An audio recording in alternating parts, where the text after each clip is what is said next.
ঘটনা বলতে এটা 2021-এ ভোট পরবর্তী হিংসার পরে সিয়ান হসপিটালের যে সমস্ত বাসিন্দা আছে তাদের কাছ থেকে লাইকবাজারের দুই তৃণমূল নেতা পাপুড়ির কালচার, লাইকবাজারের তো এই কালচার ছিল না, পাপুড়ির কালচার এখানে সিয়ান হসপিটাল চালু করেছিল।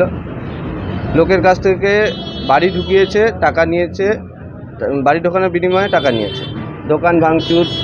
এখানকার সব সাধারণ মানুষ, তারা ব্যবসা করে, নিজের ব্যবসা করে, বিভিন্ন জায়গার বাসিন্দা ছিল, তারা এক জায়গায় এসে নিজের বাড়ি করেছে, থাকছে।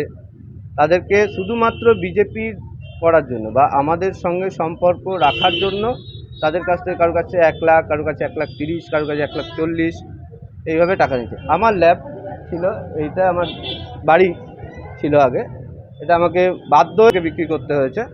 এই যে পিয়ারদা, এই আমার ল্যাবটা দেখাশোনা করতো, 15,000 টাকা করে 4 মাসের টাকা অগ্রিম দিয়েছে, তারপরে দোকান খুলতে পেরেছে। তাই তো? কেন দিতে হয়েছে টাকাটা? টাকাটা তোলাবাজি, পার্টি করা হয়েছে, আমাদের অন্যায়, আমরা বিজেপি করেছি। কারা কারা করেছে? হ্যাঁ, কারা করেছে? আলেপ শেখ, মামুন শেখ এরা করেছিল। এরা পাঠিয়েছিল দুজনকে, যারা টাকা তুলতে এসেছিলো এখানে। যাই হোক, আজকে তারা সেই যার অর্থ ছিল, যে যার কাছে নিয়েছিল সেই টাকা ফেরত দিয়েছে। এবং টাকা পেয়েছে? হ্যাঁ, যে টাকাটা নিয়েছিল সেই টাকাটাই ফেরত দিয়েছে।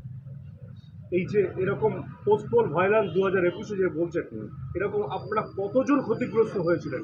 এখানকার অনেকেই ক্ষতিগ্রস্ত হয়েছে, যারা পরবর্তীকালে আমাকে জানিয়েছিল।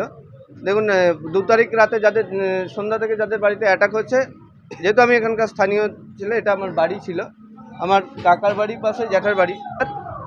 এই কাজল শেখের মাধ্যমে বা ওর পাঠানো লোকের মাধ্যমে এগুলো আমদানি করেছিল লাইকবাজারের লোকজনের সঙ্গে আমাদের কোনোদিন এখানকার যে খারাপ সম্পর্ক সেটা ছিল না, তাদের মধ্যে এই কালচারটা ঢুকিয়েছিল। তা দেখা যাক এখন আগামী দিনে কি হয়।